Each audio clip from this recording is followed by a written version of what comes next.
Hello guys, मैं राजेश जहांगीर। बच्चों, अभी तक हम लोगों ने बोर थ्योरी के बेसिस पर पार्टिकुलर शेल की रेडियस को कैलकुलेट किया था, यानी इलेक्ट्रॉन जिस शेल में प्रेजेंट होता है या जिन जिन शेल में प्रेजेंट हो सकता है उसके न्यूक्लियस से डिस्टेंस क्या होगी उसको कैलकुलेट किया था। नाउ आज के लेक्चर में हम उसी पर बेस्ड आगे क्वेश्चन डिस्कस करेंगे एंड फर्दर वेलोसिटी की कैलकुलेशन करेंगे। तो पहला क्वेश्चन है बच्चों, यहाँ पर दिया हुआ in an electronic transition from higher shell to lower shell in hydrogen atom। Hydrogen atom है, इसका मतलब सॉल्यूशन में हम लिखेंगे Z इक्वल टू 1। हाइड्रोजन एटम के लिए यही होगा।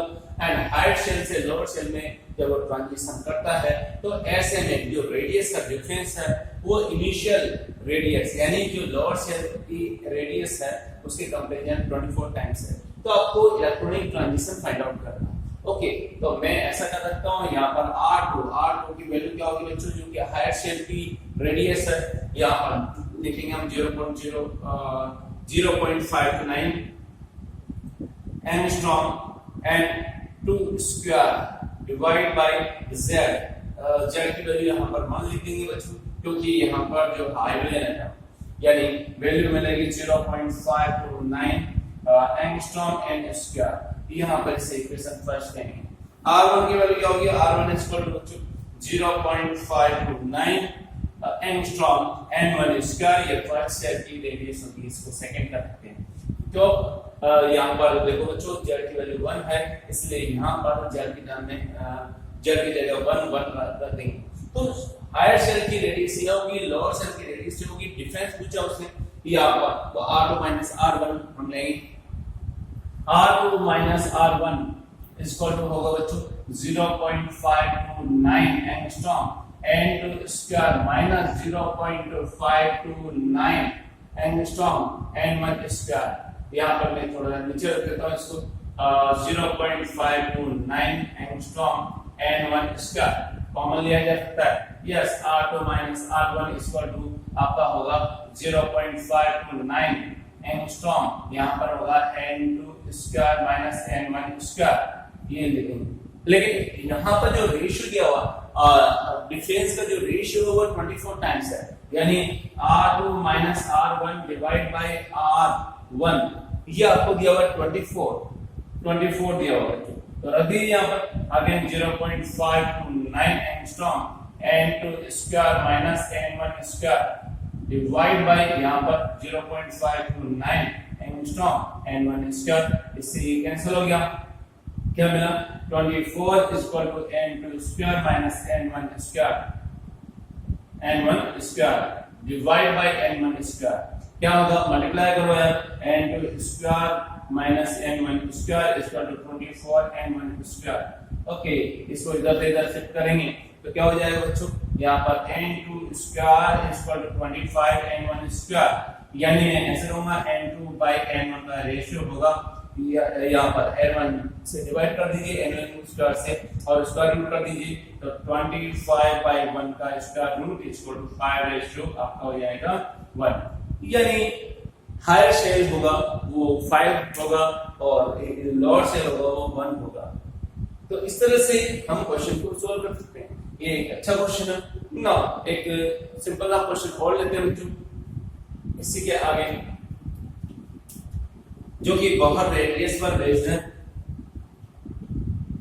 या पार्टिकुलर शेल की रेडियस पर बेस्ड है। क्वेश्चन में दिया हुआ है कि the diameter of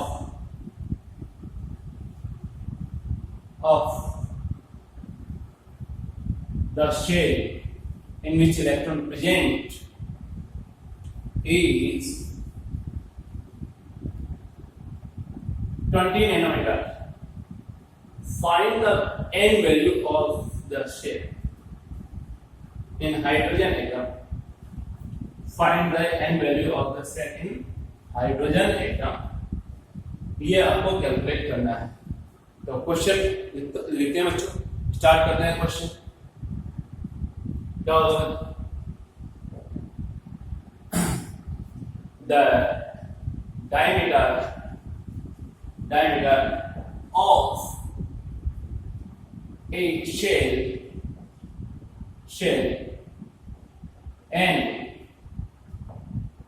in hydrogen atom is 20 nanometer. Find the value of n. Find the value of n. n की वैल्यू फाइंड आउट करनी होगी.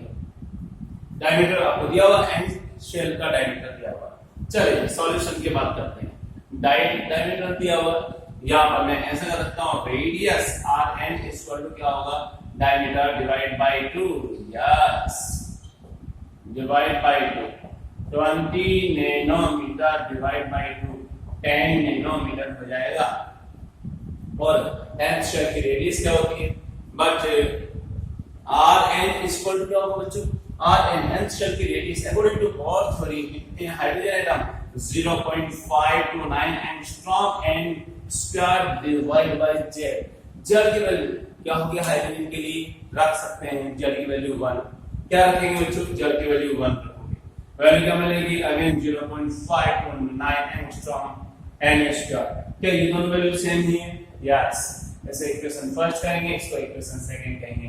तब रखो from equation first second, equation first and second क्या वैल्यू मिलेगी, रखो 10 nanometre is equal to 0.529 angstrom and square. Okay, nanometre है यार, नैनोमीटर को किस में कन्वर्ट करना होगा, एंगस्ट्रॉम में. And we know that 1 nanometre is equal to 10 angstrom. तो यहाँ पर 10 एंगस्ट्रॉम यहाँ पर मैं रखूंगा, मतलब 10 से मल्टीप्लाई कर दिया इसको, equal to 0.529 angstrom and square. यहाँ पर बच्चों में रखूंगा 1 nanometre is equal to 10 angstrom, ये वैल्यू होती है. ओके, एंगस्ट्रॉम से एंगस्ट्रॉम कैंसिल हो गया, क्या मिलेगा बच्चों, यहाँ पर देखिए 100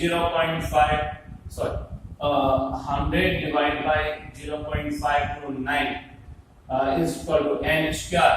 Okay, n square is equal to nearly equal to 189. बच्चों n की वैल्यू हमेशा इंटीजर होती है और क्लोजेस्ट या नियरेस्ट नंबर में हमें लिखना होता है. तो बच्चों n की वैल्यू होगी, यहाँ पर जब सॉल्व करोगे तो 13.8 समथिंग आएगा. तो नियरेस्ट नंबर अगर देखता हूँ तो उसका 14 होगा, इसलिए आंसर होगा 14. यानी इलेक्ट्रॉन प्रेजेंट होगा वो 14 शेल में प्रेजेंट होगा. तो इस तरह से हम जो है n की वैल्यू फाइंड आउट कर सकते हैं, रेडियस का कैलकुलेशन कर सकते हैं. नाउ वेलोसिटी कैलकुलेशन के बारे में पढ़ते हैं बच्चों. Velocity calculation in hydrogen atom. चलो हम लोगों ने लास्ट क्लास के अंदर में या लास्ट टू लास्ट क्लास के अंदर हमने पढ़ा था कि बोहर की पोस्टुलेट्स के अकॉर्डिंग इलेक्ट्रॉन किसी पार्टिकुलर शेल के अंदर ही रिवॉल्व करता है, सॉरी, जिसका एंगुलर मोमेंटम h/2 पाई के होल नंबर मल्टीपल में होता है. इसके बच्चों h/2 पाई के होल नंबर मल्टीपल में होता है, उसके उसमें ही इलेक्ट्रॉन ट्रांजिशन शो करता है. एंड यहाँ पर सेकेंड पोस्टुलेट से देखा था कि इलेक्ट्रॉन जब सर्कुलर पाथ पर रिवॉल्व करता है तो सेंट्रीपिटल फोर्स सेंट्रीफ्यूगल फोर्स से बैलेंस हो जाता है. तो मैं लिखूंगा फ्रॉम सेकंड पोस्टुलेट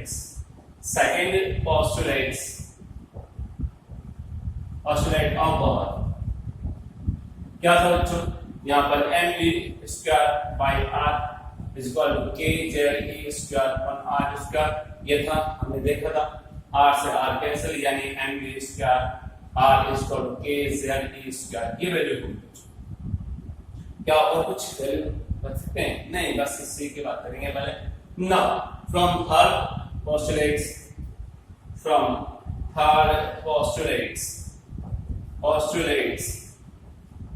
ये क्या होगा बच्चों, थर्ड पोस्टुलेट में mvr is equal to nh/2 pi. यहाँ पर सेकेंड इक्वेशन क्या होगा बच्चों, मुझे वेलोसिटी की वैल्यू चाहिए, r की वैल्यू कैंसिल करनी है, कर दीजिए आप. First by second, equation first by second रखिए. इक्वेशन फर्स्ट थी mv square r is equal to रखते हो k z e square divide by mvr equal to क्या होगा, यहाँ पर NH मल्टीप्लाई बाय 2 पाई आ गया यहाँ पर। ओके बच्चों, M से M कैंसिल हो गया, B से B कैंसिल हो गया, R से R कैंसिल हो गया। V इक्वल टू यहाँ पर 2 pi KZ square by NH।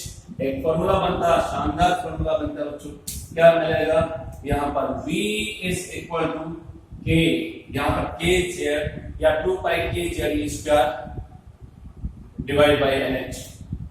2 pi KZ square divide by NH, ये फॉर्मूला है। ओके, यहाँ पर क्या क्या कांस्टेंट है, पाई की वैल्यू आपको पता 22/7, K की वैल्यू पता एक कांस्टेंट है, E इलेक्ट्रॉनिक चार्ज है, यहाँ पर H प्लेन कांस्टेंट है।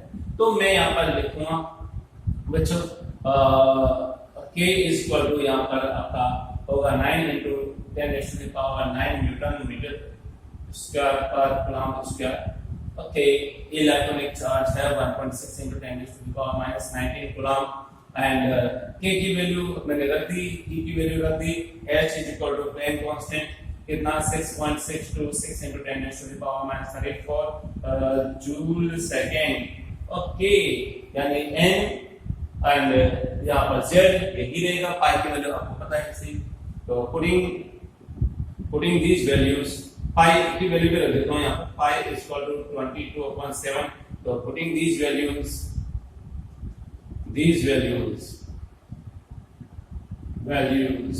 क्या हुआ है, देखो V इज इक्वल टू, जब सारी की सारी वैल्यू रखेंगे तो वैल्यू मिलेगी 2.18 into 10⁻⁶ मीटर पर सेकेंड, साथ में आएगा Z by N। ये आपका एक फॉर्मूला बन जाता है, यानी किसी भी बहुत ऑर्बिट में प्रेजेंट इलेक्ट्रॉन की वेलोसिटी को आप फाइंड आउट कर सकते हैं इस फॉर्मूला से। 2 pi KZ square upon NH, ये इसका एक फॉर्मूला है वेलोसिटी का, जो हमें याद रखना है।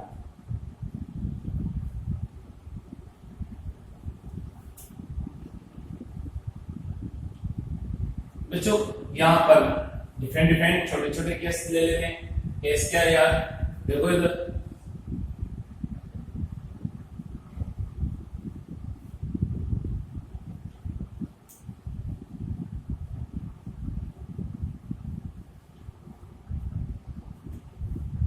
इसके जो केस लेंगे, case first, if Z is same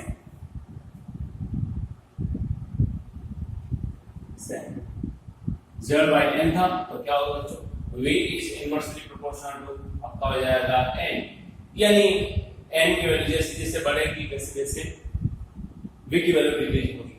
और for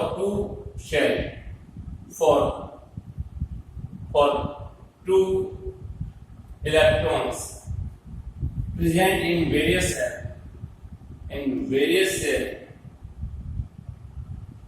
shell V2 by V1 क्या हो जाएगा, अलग अलग शेल में तो वेलोसिटी आपका हो जाएगा अगेन N1 by N2, इस तरह से मैं कर सकता हूं। Case second, if N is same, अगर N सेम है देन क्या होगा, यहाँ पर V directly proportional to Z की वैल्यू बढ़ने के साथ साथ में V की वैल्यू Z की वैल्यू बढ़ने के साथ साथ में V की वैल्यू इंक्रीज होगी। तो बच्चों इस पर बेस्ड छोटी क्वेश्चन हम कर सकते हैं। क्या है यहाँ पर क्वेश्चन है, फाइंड द वेलोसिटी रेशियो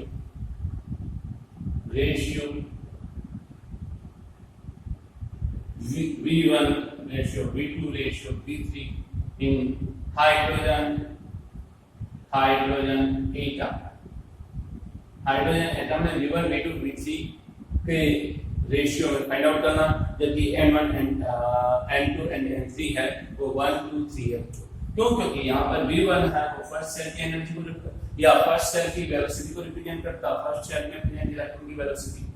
ये V2 है सेकंड सेल में प्रेजेंट इलेक्ट्रॉन की वेलोसिटी को रिप्रेजेंट करता है, V3 है थर्ड सेल में प्रेजेंट इलेक्ट्रॉन की वेलोसिटी को रिप्रेजेंट करता है।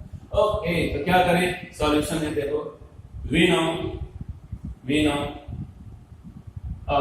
V is inversely proportional to n. V is inversely proportional to n when Z is same. Z is same.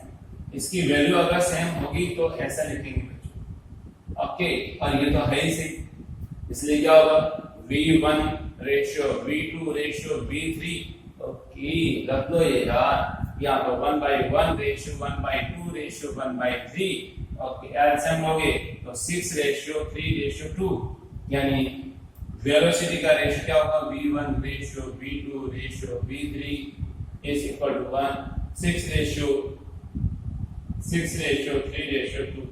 इस तरह से हम वेलोसिटी का रेशियो कैलकुलेट करते हैं। नाउ यहां पर हम लेते हैं नेक्स्ट क्वेश्चन।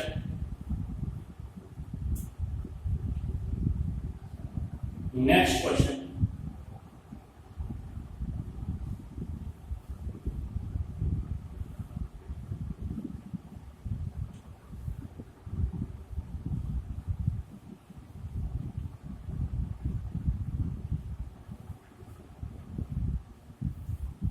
नेक्स्ट क्वेश्चन क्या है,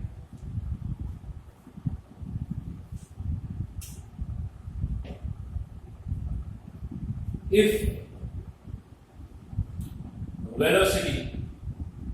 velocity of electron present in third shell in helium plus ion is x, then find velocity of electron present in second shell of beryllium plus 3 ion, second shell of beryllium plus 3 ion। तो चलो ठीक है, हमें यहाँ पर calculate करना है, क्या दिया हुआ थर्ड शेल में प्रेजेंट इलेक्ट्रॉन की वेलोसिटी हीलियम आयन में x है, तो मैं ऐसे कर सकता हूँ V नॉट, दो इक्वेशन बनाएंगे यहाँ पर, एक तो हीलियम के लिए और एक फिर बेरिलियम प्लस 3 के लिए। तो V हीलियम प्लस, या मैं इसको V1 भी कर सकता हूँ, V1 इसको क्या होगा 2.18 into 10 to the power 6 multiply by, यहाँ पर हीलियम के लिए अगर बात करूँ तो क्या होगा, सो Z1 की वैल्यू में बात कर सकता हूँ, यहाँ पर 2 है हीलियम के लिए 4 हीलियम He प्लस आयन, और n की वैल्यू क्या है बच्चों थर्ड है, तो रखी यहाँ पर 2/3, ये आपकी इक्वेशन फर्स्ट मिलेगी। हीलियम के लिए अगर लेते हैं एंड V2 की वैल्यू क्या हो जाएगी, यहाँ V2 देखोगे यहाँ पर किसके लिए फॉर B प्लस 3 आयन क्या होगा Z2 की जो वैल्यू है वो 4 है, और n यहाँ पर n1 है, ये n2 की वैल्यू क्या हो जाएगी बच्चों सेकंड, रखो 2.18 into 10 to the power 6 multiply by again यहाँ पर क्या होगा Z by n होगा, Z की वैल्यू 4/2 होगी सेकंड। ये मुझे चाहिए यार इसकी जो वैल्यू दी हुई ना, ये वाली वैल्यू, ये वैल्यू क्या दी हुई है, क्या यहाँ पे डेटा बेसिस में ना देख करके इसकी वैल्यू x दी हुई है, तो V1 की वैल्यू क्या होगी x, ओके आपको सारी वैल्यू x की टर्म में रखना, ओके तो सेकंड बाय फर्स्ट कर सकता हूं, क्या होगा V2/x इज इक्वल टू, यहाँ पर रखोगे V2 की value 2.18 into 10 to the power 6, ये आपका हो गया 2, यहाँ पर आपका 2 आ जाएगा डिवाइड बाय, इसकी वैल्यू क्या होगी 2.18 into 10 to the power 6 into क्या होगा 2/3, 2 तो यहाँ पर आएगा 3 ऊपर आ जाएगा, इससे ये कैंसिल हो गया, इससे ये कैंसिल हो गया, यानी V2 की वैल्यू क्या हो जाएगी x को 3 से मल्टीप्लाई करो, तो यहाँ पर V2 इज इक्वल टू क्या होगा 3x, x की टर्म में वैल्यू हमें मिल जाएगी। आप यहाँ पर वैल्यू ना पुट करके डायरेक्टली प्रोपोर्शनल करोगे तभी भी आंसर वही आएगा, क्योंकि डायरेक्टली प्रोपोर्शनल से हम जो ये डेटा है वो नहीं लिखेंगे। तो इस तरह से हम यहाँ पर क्वेश्चन को सॉल्व कर सकते हैं।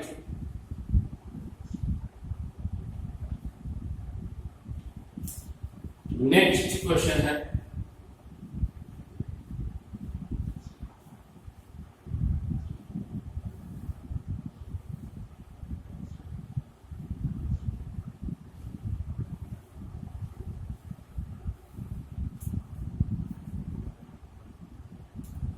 क्वेश्चन है फाइंड, इसको भी रख कर